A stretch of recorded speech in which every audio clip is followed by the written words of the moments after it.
Et si ta fatigue venait de ton ventre? Ton ventre, c'est ton deuxième cerveau et il peut être la cause de ton épuisement. Est-ce que tu savais que ton microbiote intestinal, ce sont des milliards de bactéries qui vivent à l'intérieur de ton intestin? Alors, quand il est déséquilibré à cause d'une alimentation trop sucrée ou trop industrielle, ou alors à cause du stress, cela perturbe non seulement ta digestion, mais également ton énergie, ta concentration, ton humeur et même ton immunité. Et en plus de ça, il faut savoir que chaque pic de sucre dans ton sang provoque un effet montagne russe. Alors oui, tu te sens bien pendant 1 heure et puis après tu es vidé littéralement de ton énergie. Et c'est exactement ça qui épuise ton corps petit à petit. La bonne nouvelle, c'est qu'en nourrissant mieux ton microbiote intestinal avec des fibres, avec des légumes, avec des aliments vivants et en réduisant les sucres rapides, les aliments transformés et ultra transformés, tu aides ton corps à récupérer une énergie durable et une énergie saine. Alors sache que ton microbiote intestinal ou alors ton intestin, c'est ton deuxième cerveau. Prends-en soin, il prendra soin de toi. Travail dur, tu donnes tout pour ta famille, mais tu as l'impression que tu n'as plus du tout d'énergie. Moi aussi, j'ai connu ce moment-là où je me levais le matin, j'étais déjà extrêmement fatiguée, où je courais toute la journée sans jamais récupérer. Mais tu sais ce qui est le plus dur? C'est de se dire qu'on donne tout pour les autres, mais qu'on ne se sent pas bien dans notre propre corps. J'ai essayé de tenir bien sûr, mais mon corps s'épuisait de plus en plus. J'ai fini par comprendre que ce n'était pas de la faiblesse, mais c'était un signal que mon corps avait besoin d'aide. J'ai alors découvert 2 choses essentielles qui ont tout changé pour moi. Alors, la première chose, c'est l'importance de prendre soin de sa santé intestinale et de son microbiote intestinal. Car c'est lui le responsable non seulement de ma digestion, mais aussi de mon énergie et de mon humeur. La deuxième chose, c'est de faire très attention aux apports en sucre parce que ça peut faire toute la différence.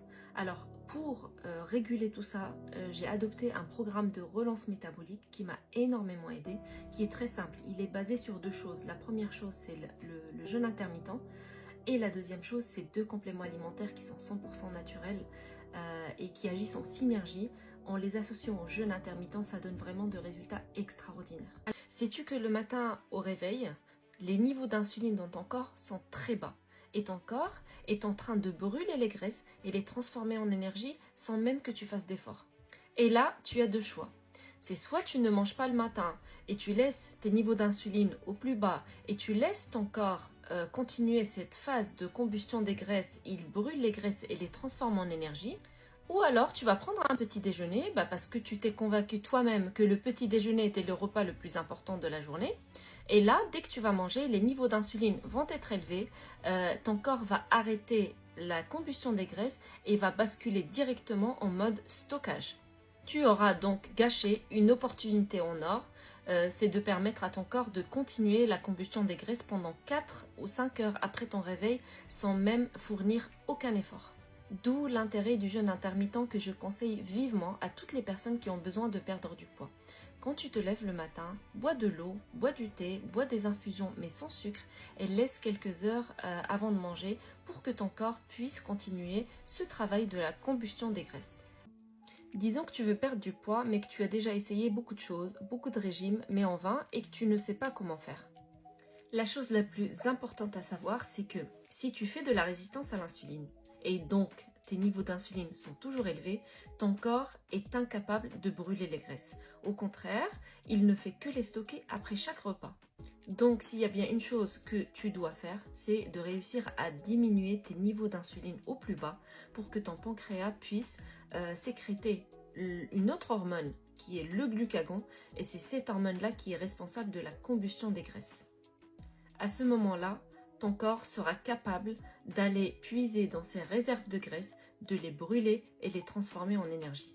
Tu as des problèmes de fatigue chronique, des problèmes de mémoire, des problèmes de brouillard cérébral, des problèmes de manque d'énergie, des problèmes de ballonnement, des problèmes digestifs, des problèmes de constipation chronique, des problèmes de douleurs articulaires, des problèmes de manque de vitamine D.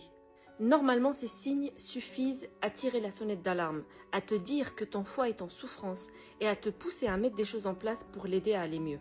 La solution existe. Alors il suffit de pratiquer le jeûne intermittent, de revoir l'ordre avec lequel tu manges tes aliments et d'arrêter de manger au moins 2 heures avant d'aller dormir. Je te conseille également de retarder ton premier repas de la journée jusqu'à midi 13h et de faire une activité physique dans les dernières heures avant de rompre ton jeûne. Diminue également les sucres, les glucides et les huiles saturées, de même que les aliments transformés et ultra transformés. Et privilégie les protéines, les fibres et les bonnes graisses. Et tu pourras constater une différence énorme dans ta santé physique et mentale et même dans ta perte de poids. Vous voyez, tous ces problèmes-là, eh bien tout ça c'est des signes de la résistance à l'insuline. Donc si vous en avez quelques-uns, vous êtes très probablement résistant à l'insuline. Et vous n'êtes pas seul parce que 80% des personnes qui sont résistantes à l'insuline ne le savent même pas. Et je peux vous assurer qu'il y a des solutions naturelles non médicamenteuses et c'est réversible, contrairement à ce qu'on peut vous faire croire. C'est réversible, on peut inverser cette résistance à l'insuline et on peut éviter énormément de problèmes de santé comme tout ce qui est ici. J'ai beaucoup de personnes qui m'envoient des messages me disant je fais le jeûne intermittent, ça fait plusieurs mois mais je ne vois aucune différence au niveau du poids. Alors, si tu fais le jeûne intermittent et que tu commences ton premier repas après avoir terminé ton jeûne, tu le commences par du sucre, sache que ce sucre-là va faire monter brutalement l'insuline et c'est cette insuline-là que tu cherches à diminuer en pratiquant ton jeûne intermittent. Ce pic d'insuline suffit pour annuler l'effet du jeûne intermittent. Du coup, tu ne vas pas bénéficier de la diminution de l'hormone de l'insuline que tu as eue en pratiquant ton jeûne. Alors que si tu commences ton repas par des fibres, des protéines et du bon gras, et tu adoptes ça comme nouvelle hygiène alimentaire, eh bien ton corps sera capable de continuer sa combustion des graisses, cette graisse viscérale et abdominale qui est à l'origine de cette résistance à l'insuline. Tu l'auras compris, le plus important dans l'histoire, c'est le type de tes aliments et non la quantité. C'est vraiment ça qui fera la différence. Et si on arrêtait de banaliser le stress ?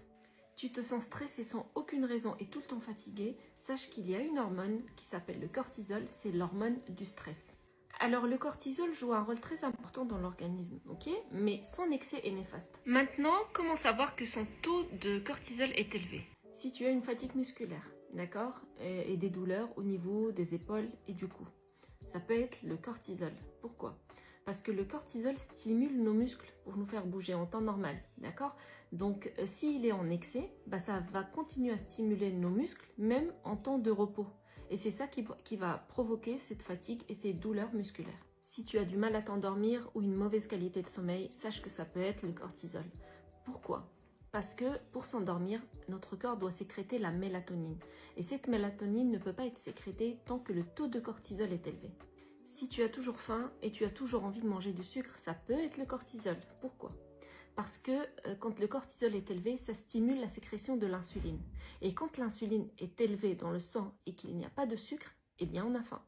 Alors, si tu n'arrives pas à gérer le cortisol, ton insuline sera toujours élevée. Et tant que l'insuline est élevée, ton corps est incapable de brûler les graisses. Donc, peu importe les efforts que tu fais, tu n'arriveras pas à perdre du poids. Si tu remarques une perte de cheveux, sache que ça peut être le cortisol. Pourquoi ? Parce que le cortisol rétrécit les vaisseaux sanguins. Ça conduit à une mauvaise oxygénation du cuir chevelu qui peut conduire à une perte de cheveux. Alors c'est dans tout ça que ce programme de relance métabolique qui est breveté et 100% naturel m'a énormément aidé.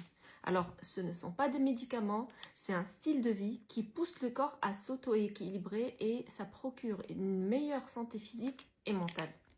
Si tu es une femme et que tu as un tour de taille supérieur à 80 cm, pose-toi des questions car tu as un vrai problème de stockage de graisse. Dans cette zone de corps spécifiquement, le stockage des graisses est dû à l'excès d'une hormone qui est l'hormone de l'insuline.